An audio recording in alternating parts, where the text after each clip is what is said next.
जब मैं 10 साल की थी, तभी मेरी माँ की मृत्यु हो गई। तब रिश्तेदारों ने पिताजी को दूसरी शादी करने को कहा, लेकिन तब मेरे पिता ने दूसरी शादी नहीं की।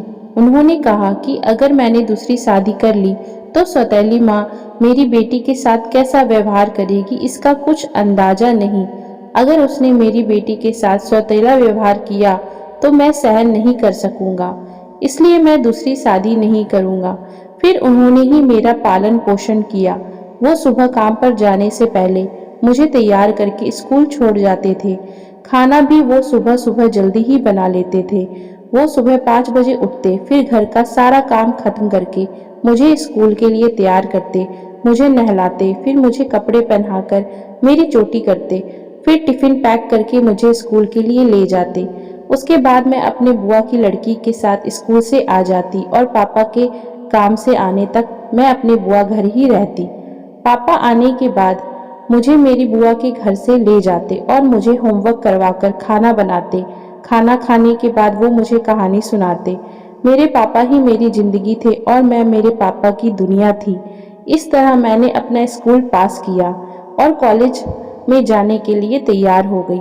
मेरे पापा मुझे इस काबिल बनाना चाहते थे कि मैं किसी पर डिपेंड नहीं रहूं, हमेशा सेल्फ इंडिपेंडेंट रहूं। यही मेरे पापा की इच्छा थी। फिर मैंने कॉलेज ज्वाइन किया और साथ ही मैंने एक पार्ट टाइम जॉब भी शुरू कर दी, जिससे मेरा कॉलेज का खर्च मैं ही निकालने लगी। दिन ऐसे ही बीतते रहे। मैं कॉलेज में एक लड़के से प्यार करने लगी थी और वो भी मुझसे प्यार करता था। मैंने इस बारे में पापा को भी बता दिया था। पापा को इससे कोई ऐतराज नहीं था, क्योंकि वो उनके दोस्त का ही लड़का था। जब हमारा कॉलेज खत्म हुआ तो मैंने एक फुल टाइम जॉब शुरू कर दी और जतिन, जिससे मैं प्यार करती थी, वो पुलिस की ट्रेनिंग के लिए दूसरे शहर चला गया। पापा ने मुझे कहा कि जब वो एक पुलिस इंस्पेक्टर बन जाएगा, उसके बाद वो हम दोनों की शादी करवा देंगे। मैं भी अपनी जॉब पर व्यस्त हो गई और मुझे बचपन से ही गाने का बहुत शौक था, इसलिए पिताजी ने मुझे बचपन में ही म्यूजिक क्लास में लगा दिया था। कभी कभी छोटे मोटे इवेंट्स में गाने भी चली जाती थी। इसी तरह मैं बस जतिन का इंतजार कर रही थी और हमारे शादी के सपने में ही खोई रहती थी। लेकिन किस्मत को कुछ और ही मंजूर था। एक दिन एक लड़का, जिसका नाम शिवा था, मेरे सामने आया और मुझे एक फूल देकर कहा, मैं तुमसे प्यार करता हूँ, मुझसे शादी करोगी? मैंने उसको मना कर दिया। मुझे लगा कि अब वो मुझे परेशान नहीं करेगा, लेकिन अब वो रोज मुझे परेशान करने लगा। रोज वो एक गुलाब लेकर आता, वो मेरे ऑफिस के बाहर ही बैठा रहता और मेरा इंतजार करता रहता। मैंने उसको ये भी बता दिया कि मैं किसी और से प्यार करती हूँ, लेकिन उसने कहा, मुझे इससे क्या, मैं तो तुमसे शादी करना चाहता हूँ और शादी करके ही रहूंगा। फिर उसने मेरा हाथ पकड़ लिया। मुझे ये देखकर बहुत गुस्सा आया और मैंने अपना हाथ छुड़ाया और उसको जोर से एक थप्पड़ मार दिया और उससे कहा कि मैं जतीन से प्यार करती हूँ, उसी से शादी करूंगी। उसके बाद मैं वहां से चली आई। अगले दिन जब मैं ऑफिस से बाहर आई तो वो सामने ही खड़ा था। उसने मुझसे कहा कि मुझे माफ कर दो। मैंने कहा कि कोई बात नहीं, मैंने तुम्हें माफ किया। उसके बाद वो जोर जोर से हंसने लगा और कहा, तूने क्या सोचा, ये सिवा तेरे थप्पड़ से डर गया है? तू मेरी नहीं होगी तो मैं तुझे किसी का भी नहीं होने दूंगा।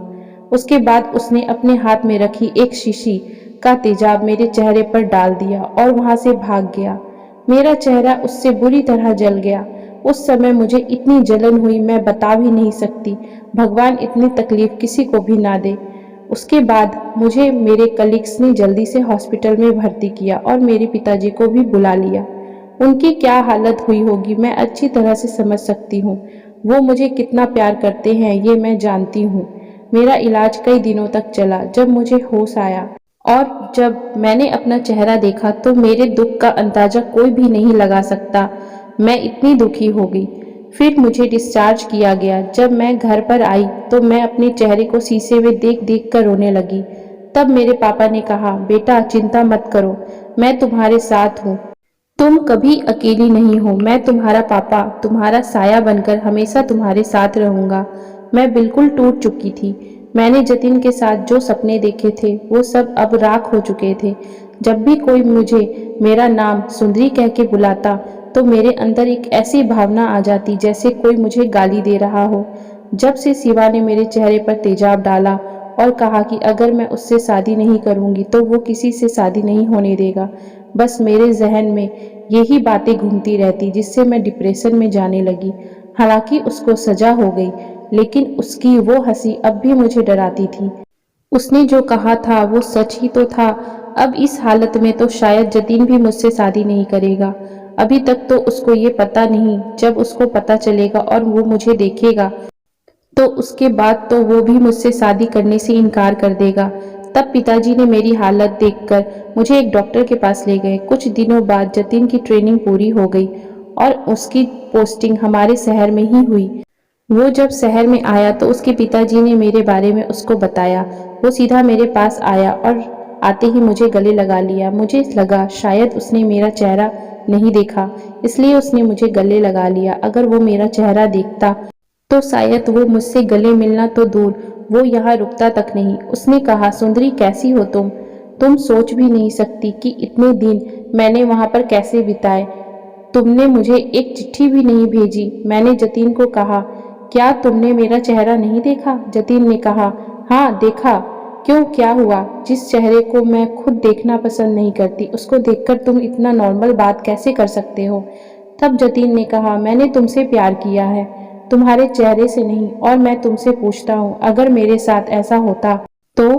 तब मैंने उसके मुंह पर हाथ रखा और कहा, भगवान ना करे तुम्हारे साथ ऐसा हो। उसने कहा, तुम्हारे पिताजी कहाँ हैं? मैंने कहा, बाहर गए हैं, आते ही होंगे। जतीन की बातें सुनकर अब मेरे अंदर आत्मविश्वास बढ़ गया था।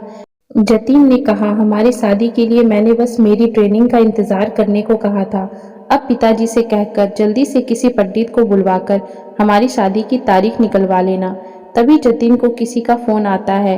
वो कहता है कि वो अभी निकल रहा है, शाम को आता हूँ, अभी कुछ काम है।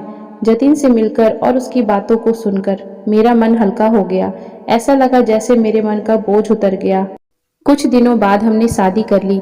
पापा भी हमारे साथ ही रहते थे। मैंने कॉलेज के समय में ही जतीन को कहा था कि मैं शादी एक ही शर्त पर करूंगी, पापा भी हमारे साथ ही रहेंगे। उसको ये बात याद थी। वो मेरी हर छोटी से छोटी बात का ध्यान रखता था। जतीन को पता था कि मुझे गाना गाना बहुत पसंद है, तो उसने मेरे लिए एक गिटार लिया था और मेरे गीतों के वीडियो सोशल मीडिया पर डालते रहे। धीरे धीरे मेरे गाने भी वायरल हो गए। उसके बाद तो आप सब ही जानते हैं। सुंदरी कहती है, शालिनी जी मैं एक बात कहना चाहती हूँ। शालिनी जी कहती है, ठीक है कहो। सुंदरी कहती है, मैं आजकल के आशिकों से एक बात कहना चाहती हूँ कि आप किसी को प्यार करते हो और वो मना कर दे तो आप वैसा किसी लड़की के साथ मत करना जैसा शिवा ने मेरे साथ किया। बहुत तकलीफ होती है, बहुत दर्द होता है, मन हर वक्त मरने को करता है। मुझे तो मेरे पापा और जतीन के प्यार ने बचा लिया, लेकिन हर किसी लड़की के जीवन में ऐसे लोग नहीं होते।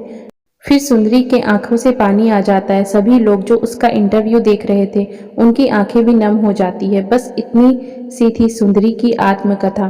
तो दोस्तों, अगर आपको हमारी ये कहानी अच्छी लगी हो तो कृपया आप हमारे चैनल को लाइक, शेयर एंड सब्सक्राइब जरूर करें, जिससे हम आपके लिए और भी अच्छी अच्छी कहानियां लाते रहें। Thank you for watching.